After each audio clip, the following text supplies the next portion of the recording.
What's up, everybody? Alex here, back again with another video. The 2024 Vinyl Community Vinyl Tag. This is actually something I've been looking forward to.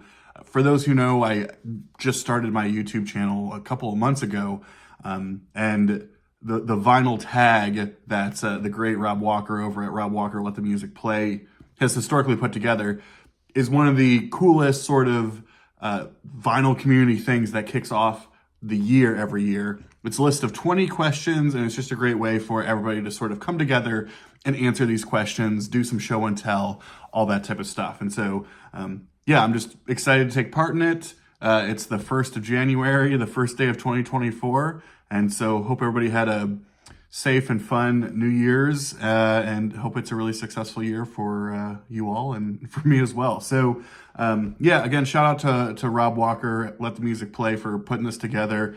Everybody's jumping on it, and I'm just excited to do it as well and throw this in. So, again, it's 20 questions. We all get to 20 questions, and yeah, we'll jump right into it. So, number one question is, favorite record you purchased in 2023?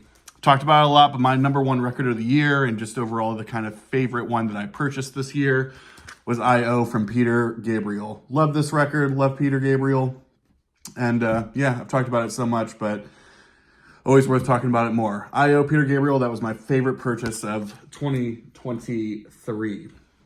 My final purchase of 2023, I looked in Discogs of when was the last thing I added, and it was actually Rush, Clockwork Angels. So I picked this up, I guess maybe a couple of days before New Year's Eve at a local shop, and it's been something I've always been looking for. And I think it was out of print for a while, but I think it's back in print now, and I think you can find it in some places. So yeah, the final album from Rush, and a great record at that. So yeah, Clockwork Angels from Rush from 2012 was the last record I bought in 2023.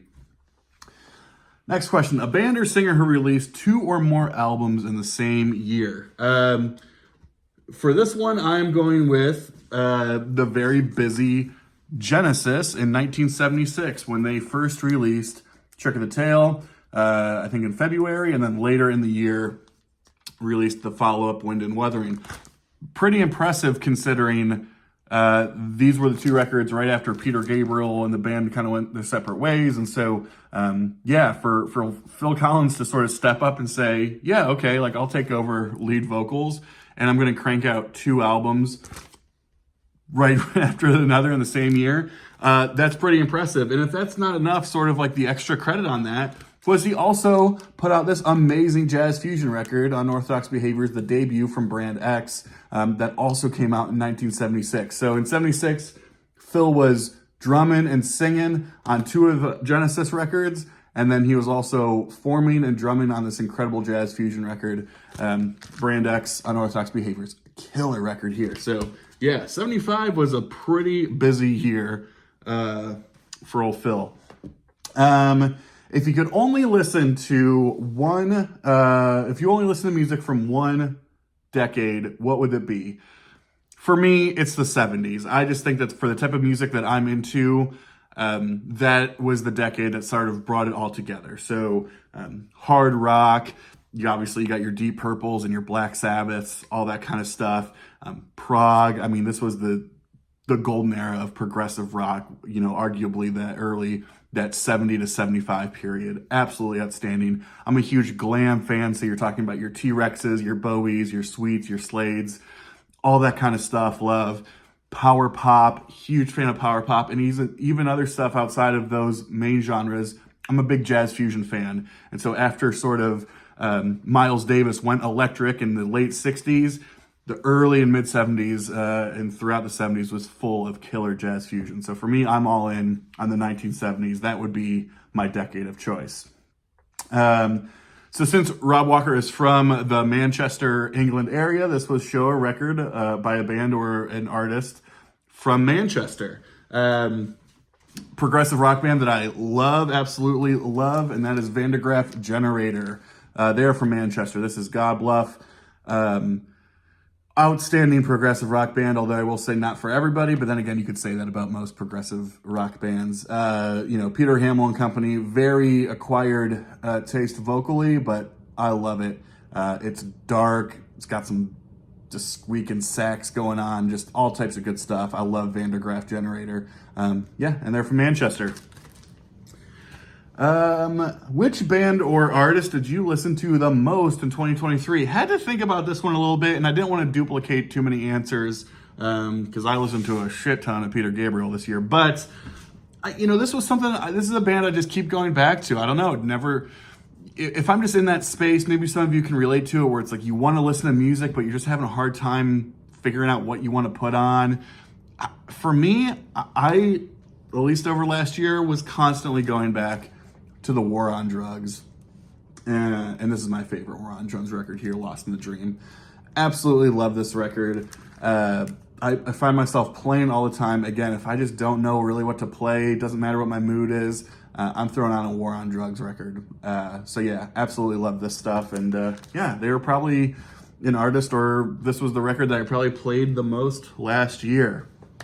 Show 7 7-inch records. I'm not a huge 7-inch collector, but I do have like a couple of like mystery boxes I bought, and I would go through there and sort of save the things I liked. And then there's like some other sort of like collectible stuff that I do have that I'll show you. So the first one is, this was actually something through Vinyl Me Please. I think a couple of years ago, Vinyl Me Please reissued, was it mono? It doesn't matter, of the Doors' debut, but with it, they included a sort of reissue of the French 3-song 7-inch EP that was released in 1967 here. So this includes Light My Fire, Take It As It Comes, and The Crystal Ship. And so very cool, sort of redid the artwork and all that stuff. So this was a French EP that came out in 67, and so they reissued it as part of their release of The Doors self-titled a couple years ago. So that was from Vinyl Me Please. I picked this up. They're one of my favorite bands, and it was a good cause and all that kind of stuff. But I did pick up that Hey Hey Rise Up 7-inch from Pink Floyd that when they were doing the raising awareness and all the stuff for the war going on over in Ukraine. And God, that clusterfuck over there, that just seems to almost be forgotten about because of the other clusterfuck in the world. So yeah, I'm a huge Pink Floyd fan, and so had to grab this, and glad I did. Of course, other major one, I wasn't sure about picking up the red and the blue and all those different things, but the Beatles released a brand new song last year, and so I had to get a physical copy of that brand new song. So yeah, Now and Then, the 7-inch from the Beatles. Here's one that this is just one of my favorite songs of all time. I don't care how much it's overplayed. I don't care how much people make a mockery of it by screaming it in the audience because they're unoriginal hacks. I do not care. I freaking love the song Freebird.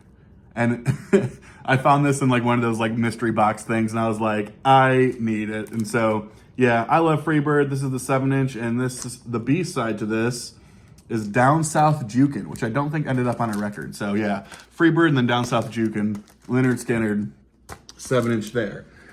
These next ones are kind of cool because they're 7-inches that came sort of as part of original promotional releases for the record. So first we'll go back to 1980 with an EP that was released from Cheap Trick. This is, what is this? All the Parts, Found All the Parts, 1980. So this was a 10-inch here that came, and it featured the free bonus smash hit single, Everything Works, which is the 7-inch there. So this was a promo 10-inch with a couple of different tracks on there, and then came with that promotional 7-inch as well of Everything Works If You Let It. Similarly, the original, I think I have the history right-ish, but the debut Clash record, when it was released in the States, I don't think it was released in the States at the same time that it was released in England or the rest of the world. But when it was sort of issued in the States, it came with the promos did, a promotional 7-inch of Groovy Times, and let's see what's on the other side here. Groovy Times and Gates of the West. And so this is one of my favorite items I have, is the debut Clash white label promo. But yeah, when that was originally released, it came with that 7-inch sort of promo as well. Along the same lines, I think this is the 6th and final, is the band Fastway, when they came out with their debut. What was that, 83?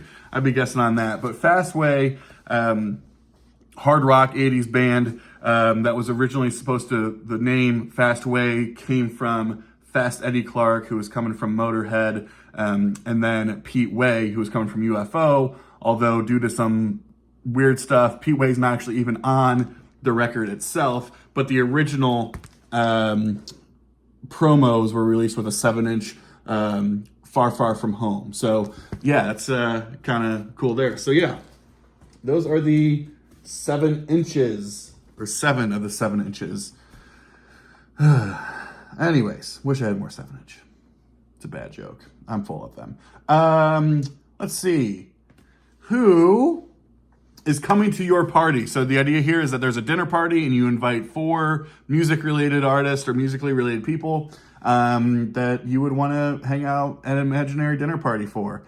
I just thought of people that meant a lot to me that we lost too soon. I didn't overthink like what's going to be the chemistry in the room that night or anything like that. Just thought of some people that mean a lot and that we lost too soon. So I went with Warren Zevon, Alex Harvey, Pete Ham, great leader of Badfinger, and then Steve Clark, the original guitarist in Def Leppard, who sadly passed away in the early 90s. And so, yeah, it would just be cool to have them in a room and ask them questions. And I'm sure Warren and Alex would probably and Steve would do enough partying for all of them. So we'd probably have some fun there too. But yeah. Question number 9, choose one musician who passed away in 2023. I did a bit of a drunken ramble Friday video on this guy, but I'm going to go with Charlie Dominici, the original or the singer on the very, very first and only record that he was a singer on the very first Dream Theater record, When Dream and Day Unite.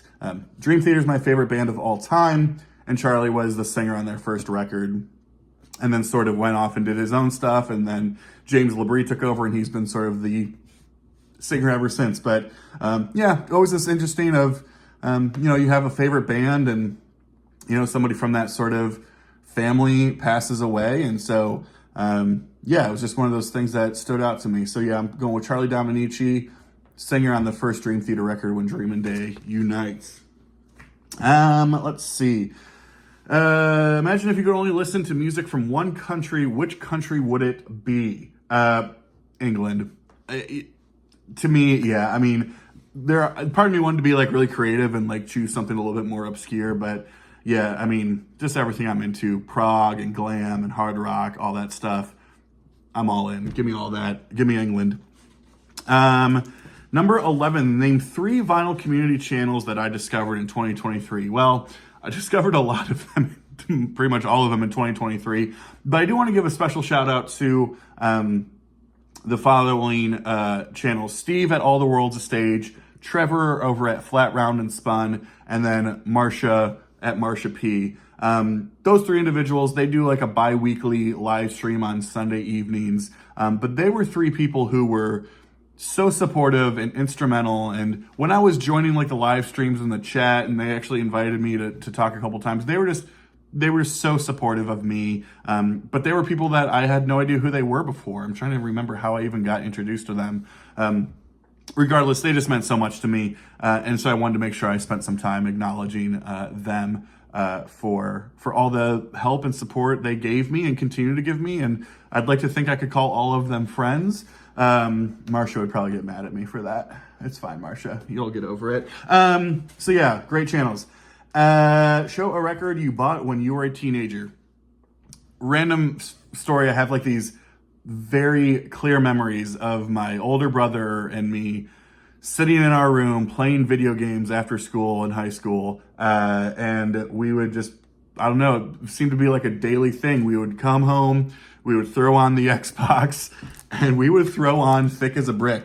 And this is before I even knew what like prog or progressive rock even was. Something about Thick as a Brick just, I don't know, resonated with us. And so we listened to this all the time. And I still love this record. Could argue it's Jethro Tull's best record, whatever. But yeah, I just remember playing the absolute hell out of Thick as a Brick when I was in high school. Yeah, and so that's what I'm going with there. Show a funk or soul record. A lot of people are showing Funkadelic, so I'm going to also show Funkadelic.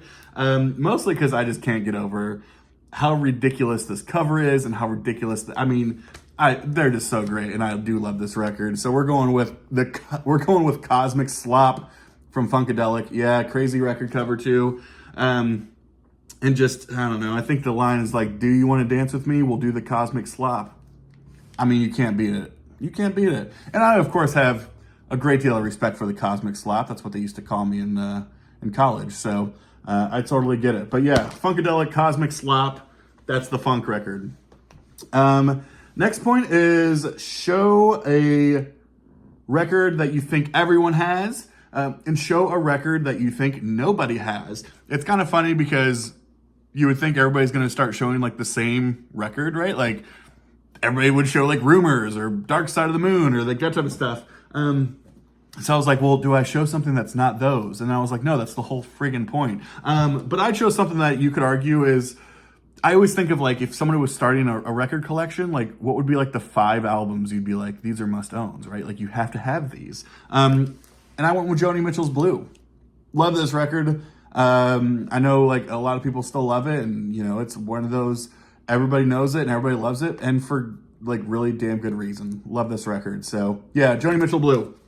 The one that nobody has, this is kind of a fun one. This was a private pressed local, for me, out of Columbus, Ohio, hair metal band in the mid to late 80s called Love Gun, with their EP, we'll call it, because it's actually 2 sides of the same music, Bad Love for Sale. So looks like this was pressed on LG Records, Love Gun Records, private press. It's Columbus hair metal, and it's so bad. It's about as good as you would think it is. But for me, I kind of love collecting sort of local Ohio stuff, especially Columbus stuff. And the fact I was like, Columbus hair metal, that's hilarious. I mean, look at those guys. They fit it entirely. Kind of ridiculous. But yeah, I'd be surprised if anybody else has that record. Let's see here. Show, or number 15, She's Great, a record by a female artist that you bought in 2023. These were all bought at the same time. I guess you could call it a discovery, whatever it is. I'm going to talk about the all-girl group, Fanny. Early 70s, hard rockin' band out of California. All girls. This is their final 4 records. I need their debut. I mean, I think that's the really hard one to find. I think it's worth a good amount of money. So that's going to take a little bit of work. But yeah, I mean, not to just compare them to other girl groups or whatever, but it was very proto Runaways. It was proto all that kind of stuff. We're talking early 70s. Just killer, all female hard rock group. Fanny. Killer. All right. The favorite video you posted on your channel in 2023 and the favorite video you watched in the community in 2023.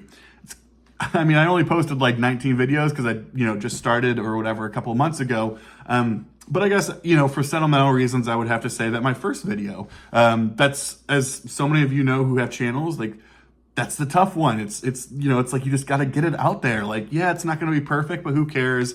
The importance is that it's out there. And so I kind of always look back at that, and it holds a special place for me because that's sort of what started it all. And then my favorite video that I watched in 2023, I'm going to give a shout out to my good friend down in Virginia Way, Sam St. John. He had reached 1,000 subscribers sort of near the end of 2023. And he did sort of 1,000 subscribers video tribute and just mentioned a lot of people. And I got a chance to spend some time with Sam several months ago, and it was just the coolest experience ever. And I'm just really happy to call him a friend. And so that video, from the watcher perspective, I just thought that was the coolest. And maybe I'll get there someday, Sam. Maybe I'll get there. 17, show me a record that you describe as a 90s classic. One of my favorite bands of all time. One of my favorite albums of all time.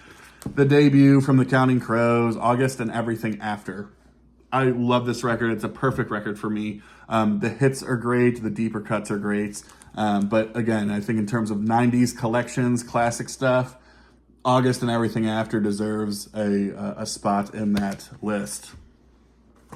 If you could, this is number 18, if you could walk into the cover choose a record in your collection that you would like to be a part of. So this idea of like, choose a record cover that you would like to like walk into and be like, I'm going to be a part of that. I'm going to cheat a little bit on here because what I would like to do is be a part of the original, the way it was supposed to be.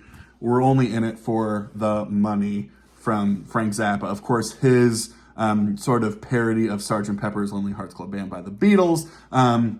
But a hilarious one, kind of a crazy story about how much he paid to do the shoot. Obviously, so many people are in there, including Jimi Hendrix is actually there. That is Jimmy. And so apparently it was ready to go. All things were great. He was having conversations with Paul McCartney about it, and Paul was like, hey, listen, I'm okay with it, but the problem is Capitol's not okay with it and all this kind of stuff. And so there was all this kind of stuff going on. So at the last minute, they said, well, here's what we're going to go with. This is what the interior was going to be. So this is what the exterior cover ended up being.